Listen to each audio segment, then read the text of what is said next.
ठरलं तर मग या मालिकेच्या पुढील काही येणाऱ्या भागांचे अपडेट जाणून घेऊया आपल्या आजच्या या व्हिडिओमध्ये. चला तर मग प्रेक्षकांनो, सुरुवात करूया आजच्या आपल्या व्हिडिओला.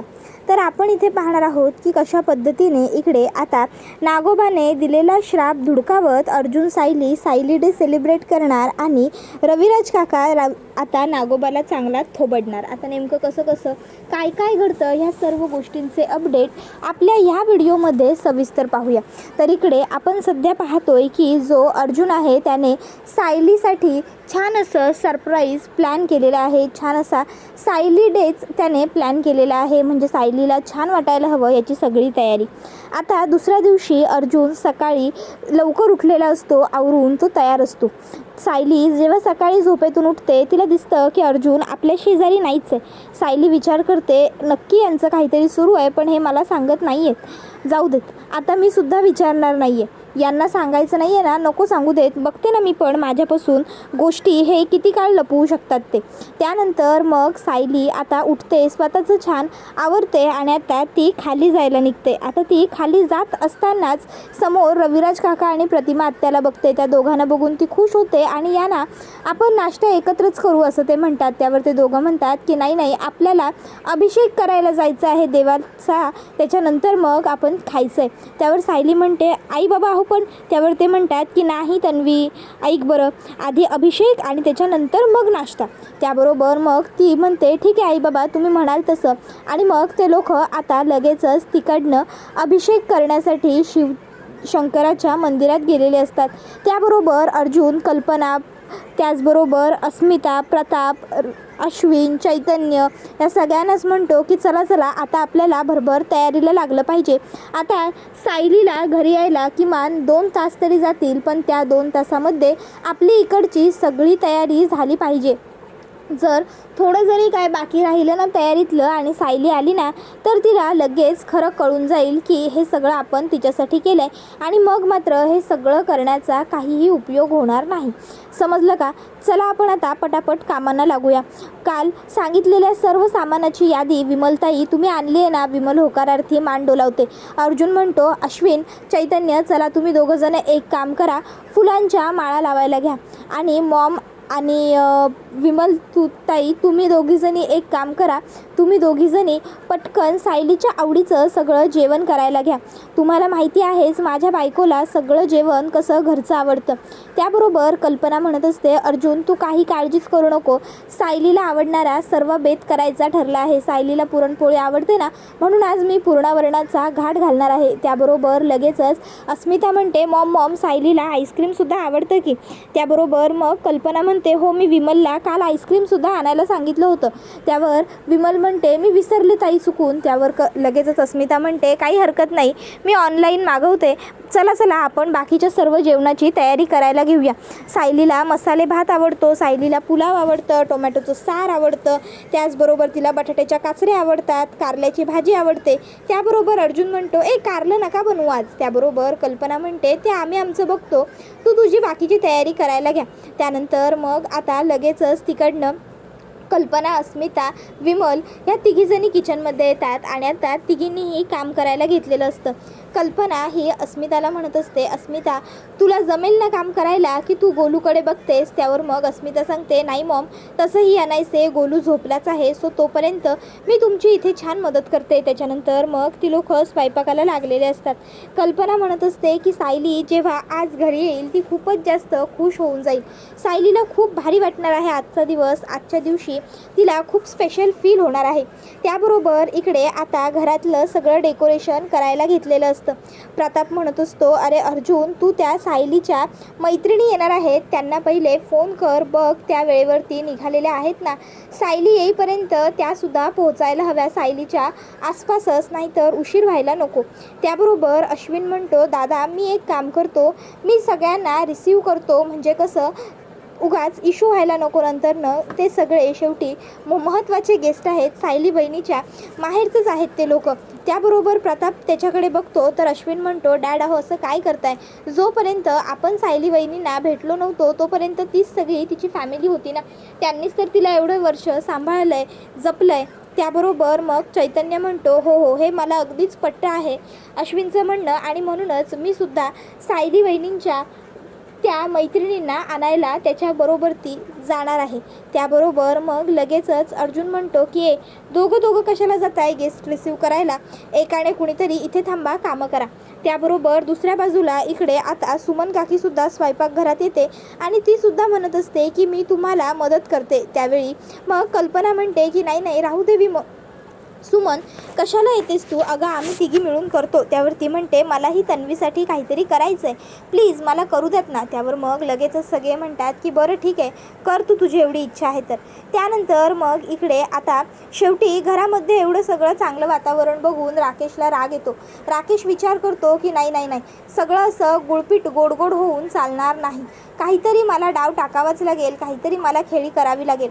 आता बाबांना सोडवण्यासाठी काहीतरी वाकड्या मार्गाचा पर्याय करावा लागेल. आणि मग लगेचच तो आता त्याच्या काही ओळखीच्या लोकांना कॉल करतो आणि त्यांना आता तो सांगत असतो की मला माझ्या वडिलांना तुरुंगातून सोडवायचं आहे. त्यावेळी ती लोक त्याला मदत करायला सहजच तयार होतात आणि मग आता लगेच तो त्या लोकांकडनं पैशांची मदत घेतो आणि तो जास्तीचे पैसे भरतो आणि नागोबाला सोडवतो. आणि नागोबाला तो हेही सांगतो की बाबा लक्षात ठेवा, मला सुभेदारांच्या गुडबुकमध्ये राहायचं आहे, त्यामुळे काही झालं तरी तुम्हाला मी सोडवलं आहे हे कोणालाही कळू देऊ नका.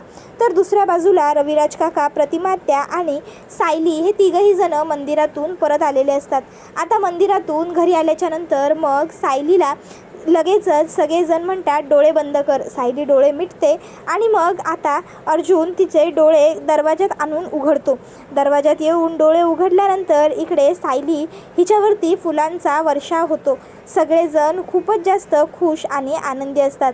तू येता सायलीच्या पावलांनी घर मोहरून आले हे गाणं वाजत असतं. तू येता सायलीच्या पावलांनी घर मोहरून आले. आणि खरोखर घरामध्ये खूप छान वातावरण तयार झालेलं असतं. सगळेजण हसत असतात, बोलत असतात. सायली पूर्णाजीकडे येते, पूर्णाजीला नमस्कार करते. पूर्णाजी तिला मिठी मारते आणि म्हणत असते, खूप वर्ष तुझी वाट बघितली, खूप वर्ष तू माझ्या समोर असशील, तू माझ्या जवळ असशील असं वाटलंही नव्हतं आणि तू माझ्या जवळच होतीस. त्याबरोबर मग आता लगेचच सायली तिच्यासमोर हात जोडते. त्यानंतर कल्पना आणि प्रतापकडे सुद्धा सायली जाते. कल्पना आणि प्रतापसुद्धा सायलीचं तोंड भरून कौतुक करत म्हणतात की खरंच तूच आमची तन्वी आहेस. हे जेव्हा कळलं ना त्या क्षणी भरून पावलो आम्ही लोक, आम्हाला खूप आनंद झाला. त्यावेळी मग प्रतिमात्या आणि रविराज काकासुद्धा सायलीचं तन्वी म्हणून कौतुक करतात. तू आमची लेक आहेस, यापेक्षा आनंदाची गोष्ट आमच्या आयुष्यात दुसरी कोणती नाही वगैरे असं सगळं ती लोक म्हणत असतात. वातावरण कसं अगदी प्रसन्न, मंगलमयी, आनंद असतं, शुद्ध असतं. पण त्या वातावरणात मिठाचा खडा टाकण्यासाठी त्या ठिकाणी नागोबा पोहोचलेला असतो. नागोबा तिकडे येतो आणि म्हणत असतो, वा वा वा वा, काय आनंद सोहळा सुरू आहे इथे. तन्वी कोण आहे खरी हे तुम्हाला फायनली कळलंच तर. मी खूप प्रयत्न केला होता तुमच्यापासून ह्या गोष्टी लपवण्याचा. त्याबरोबर रविराज काका येतात, त्याला थोबडतात आणि म्हणतात की हे बघ, तुझा नीचपणा इकडे चालणार नाही. इथे माझ्या मुलीचं कौतुक सुरू आहे, स्वागत सोहळा सुरू आहे, तू चालता हो इकडनं. त्यावर तो म्हणत असतो की हो हो हो दादा हो, अरे एवढी कसली तुला घाई? मी काय इथे तुमच्याबरोबर स्वागत सोहळ्यात सहभागी व्हायला आलेलो नाही आहे, मी जाणारच आहे.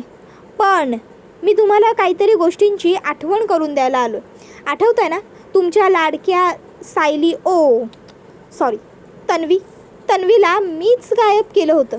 जर मी तन्वीला गायब करू शकतो, इतकी वर्ष तिला तुमच्यापासून लपवून ठेवू शकतो, तर कशावरून मी तन्वीच्या पोटात वाढत असलेलं किल्लेदारांचं पहिलं वैलं एकुलतं एक नातुंड आणि सुभेदारांच्या घरातला वारस हा नाही पोटातल्या पोटात गायब करू शकत. बघा हा, काळजी घ्या तन्वीची. ऑफकोर्स 2 जीवांची आहे ती. उद्या जर काही कमी जास्त झालं, रस्त्यात एखादा अपघात झाला किंवा ती जिन्यावरून पाय घसरून पडली किंवा अचानक तिचं मिसकॅरेज झालं, तर मग मात्र उगाच मला दोष देऊ नका की आधी मी पूर्वकल्पना दिली नव्हती.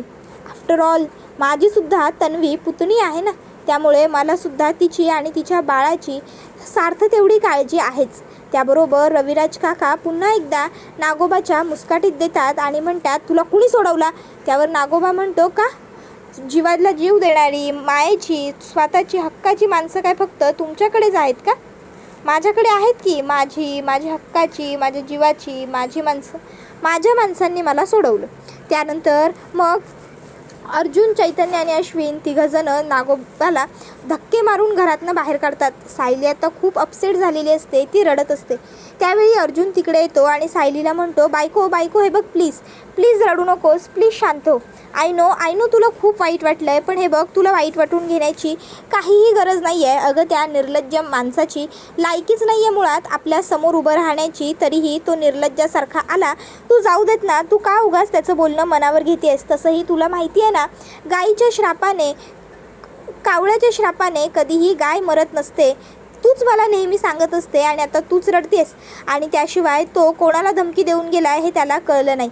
ॲडव्होकेट अर्जुन सुभेदारची बायको आहेस तू. तुझ्या केसाला सुद्धा धक्का लागू देणार नाही आहे मी, समजलं ना? त्यामुळे तुला अजिबातच काळजी करायची गरज नाही आहे. तू निश्चिंत, निवांत, बिनधास्त आणि बिनघोर राहू शकतेस, कळलं ना? त्यावेळी मग इकडे आता जी कल्पना असते ती सुद्धा सायलीला म्हणते, सायली रडणं थांबव बरं बाळा, रडू नकोस. रडून काय मिळणार आहे तुला? त्रासच होईल ना. त्याबरोबर पूर्णाजी आता म्हणू लागते, सायली गप्प बस बरं. रविराज काका, प्रतिमा आत्या, पूर्णाजी तिघंही तिला सांगत असतात की तू आमच्या आयुष्यात एवढ्या वर्षांनंतर आली आहेस आणि आता आम्हाला कुठल्या तरी मूर्ख फालतू माणसासाठी तुला आमच्या आयुष्यातून पुन्हा गमवायचं नाही आहे. आता आमच्यासाठी तू खूप महत्त्वाची आहेस. तुझ्यापेक्षा महत्त्वाचं आमच्या आयुष्यात दुसरं काहीही नाही आहे. त्यामुळे तुझ्या डोळ्यात अश्रू आम्ही नाही बघू शकत. आणि राहिला प्रश्न त्या नागराजने तुला काही करण्याचा, तर कधीच विसरू नको, तुझं संपूर्ण कुटुंब ढाल बनून तुझ्यासमोर उभं राहील. तुझ्या केसाला सुद्धा धक्का लागू देणार नाही, कळलं ना? त्याबरोबर मग सायलीच्या डोळ्यातले अश्रू पूर्णाजी स्वतःच्या पदराने पुसते. सायली पूर्णाजीला मिठी मारते आणि म्हणत असते, काका असा काय पूर्णाजी, तो का नाही सुधारला? काकावर मी सुद्धा लहान असताना किती मनापासून खरं प्रेम केलं, अगदी इतकं की मी त्याला फक्त नावापुरतं काका म्हणायची, नाहीतर माझ्या वडिलांसारखाच आदर करायची. पण तरीही तो माझ्याबरोबर इतकं क्रूर, इतकं वाईट, इतकं भयानक का वागला? त्याला हे सगळं करून काय मिळालं? मला खरंच कधी कधी प्रश्न पडतो की नागराज काकाचं माझ्याबरोबर नेमकं असं काय वैर होतं की नागराज काकाने त्याचा बदला घेण्यासाठी हे एवढं सगळं केलं. त्याबरोबर तोपर्यंत त्या ठिकाणी सायलीच्या सगळ्या सख्या आलेल्या असतात. मग सायलीला आता जानकी आणि नंदिनी समजवून सांगतात की सायली, काही लोक ना नीच असतात, नीच नालायक वृत्तीची, ती सुधारणं शक्यच नसतं. एखाद्या वेळी कुत्र्याचं शेपूट नळीत घातलं ना तर 12 वर्षांनी ते सरळ होऊ शकतं, पण ही अशी माणसं ही कधीही सरळ होऊ शकत नाही, कळलं का तुला? मग सायलीच्या डोळ्यात अश्रू येतात आणि ती म्हणते, पण का नाही सुधरू शकत ही लोक? त्यावेळी मग सायलीला आता सगळे म्हणतात की तन्वी, तू आज तन्वी आहेस ही गोष्ट सगळ्यांच्या समोर आली आहे की नाही? मग आता तुला रडण्याची काही गरज नाही आहे. अगं एवढे 2 हुशार वकील आहेत तुझ्या घरामध्ये, मग या नागराजला ती लोक काही फार काळ बाहेर राहूच देणार नाही, ती लोक पुन्हा त्याला आतमध्ये घालतीलच. सायली म्हणत असते, असंच व्हायला हवं. तर घरातले बाकी सगळे ह्या सर्वाचा दोष सचिनला देत असतात. सगळ्यांना वाटत असतं की सचिननेच नागोबाला सोडवलं असणार आहे. त्याबरोबर मग इकडे आता जी बिचारी काकू असते ती सायलीसमोर हात जोडत माफी मागू लागते आणि म्हणते, माझ्या नवऱ्यामुळे तुला. त्यावर सायली म्हणते, प्लीज काकू, तुला माझ्यासमोर हात जोडण्याची काहीही गरज नाही आहे. नागराज काका जे काही वागतोय, जसं काही वागतोय, त्या सगळ्यात तुझा तरी काय दोष? तू थोडीच ना नागराज काकाला हे असं विचित्र वागायला सांगितलं आहेस. नागराज काका जे करतोय ते त्याच्या मर्जीने करतोय, त्यामुळे तुला माफी मागण्याची काहीही गरज नाही आहे. त्यावेळी मग अर्जुन म्हणतो, बरं पुरे झालं आता. उगाचच्या उगाच कुणीही नाराज होण्याची गरज नाही आहे. तुम्हाला माहिती आहे का, आज सायलीच्या आवडीचा सगळा जेवणाचा मेन्यू आहे, तर चला मग आपण सगळ्यांनी जेवणावरती मस्त गरमागरम ताव मारायला बसूया.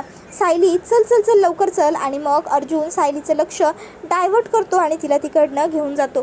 त्याबरोबर घरातले सगळे सुद्धा लगेचच तिकडे जेवायला आलेले असतात. सायलीच्या मैत्रिणी, सायली ह्या सगळ्याच खूप खुश असतात. तर आता घरात सायलीला इतकं खुश बघून अर्जुनला सुद्धा बरं वाटतं. तो मनात म्हणतो, बायको, मी तुला दिलेलं प्रॉमिस पूर्ण केलेलं आहे. मी म्हटलं होतं ना तुला, तुझी ओळख मी शोधून काढणार म्हणून. बघ, आज तुझी ओळख खऱ्या अर्थाने मी शोधून काढलेलीच आहे. त्याबरोबर हा व्हिडिओ इथेच संपतो. व्हिडिओ आवडला असेल तर व्हिडिओला लाईक करा, चॅनलवर नवीन असाल तर चॅनलला सबस्क्राईब करा आणि बेल आयकॉन आठवणीने प्रेस करा, जेणेकरून तुम्हाला पुढच्या प्रत्येक व्हिडिओचं नोटिफिकेशन मिळत जाईल आणि सर्व व्हिडिओंचा आनंद हा अगदी उत्तम पद्धतीने घेता येईल. चला तर मग प्रेक्षकांनो, आजच्या पुरतं इथेच थांबूया. पुढचा व्हिडिओ येईपर्यंत या व्हिडिओचा आनंद घेत राहा. तुम्हाला ठरलं तर मग ही मालिका कशी वाटते हे आम्हाला कमेंटमध्ये नक्कीच सांगा. टाटा बाय बाय, धन्यवाद, टेक